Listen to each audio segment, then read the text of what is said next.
جب آپ کو جمائی آئے تو اپنے منہ پر ہاتھ رکھیں. یہ حدیث کا حصہ نہیں ہے.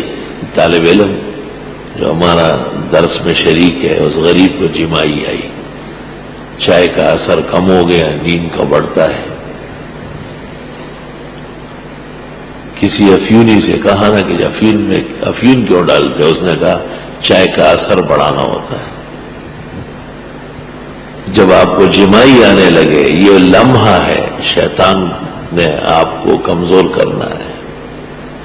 تو پیغمبر نے دو باتیں کہی. ایک بات یہ کہی کہ فَلْيَدْفَعْ مَا اسْتَطَاعَ، جہاں تک ہو سکے جمائی آنے نہ دے. اللہ اکبر. جمائی مورتا باسائی ہوئے پختوں کے، اب آسائی ہوئے تم پختوں کے ہوئے، جہانگیری پختوں کے ہوتا باسائی.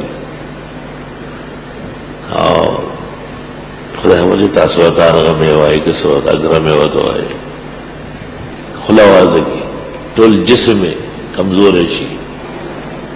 اور دوسری حدیث اس طرح ہے اذا تصاوب احدکم، جب تم میں سے کسی کو جمائی آنے لگے، فَلْيَدَعْ يَدَهُ فِي فِيهِ، منہ پر ہاتھ رکھے. لِأَنَّ الشَّيْطَانَ يَدْخُلُ فِيهِ، شیطان اندر جاتا ہے.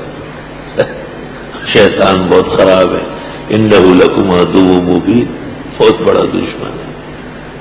آپ مکھی سے بچتے ہیں، چوئنٹی سے بچتے ہیں، ٹنکے سے بچتے ہیں، مٹی سے بچتے ہیں، لیکن شیطان جس سے اتنی بڑی پناہ مانگتے ہیں، اعوذ باللہ من الشیطان الرجیم.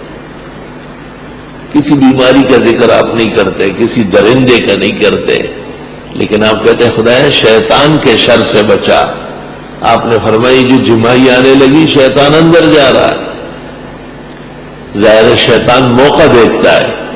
یہ جسم کے کمزور ہونے کی گھڑی ہے، اور دشمن دیکھتا ہے کہ جس وقت آدمی کمزور ہوتا ہے وہ حملہ آور ہوتا ہے. فَلْيَدَعْ يَدَهُ فِي فِيهِ، منہ پر ہاتھ رکھے.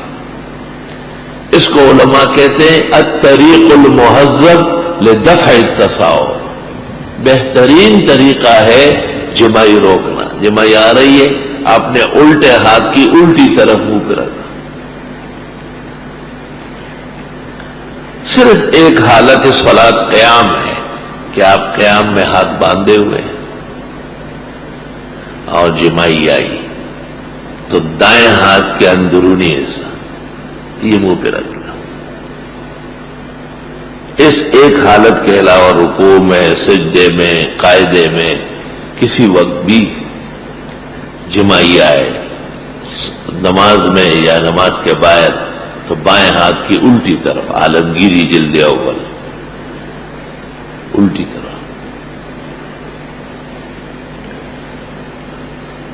اس کو پورا دین کہتے ہیں. جب جس مسئلے کی ضرورت ہو فوراً بیان کرتے ہیں.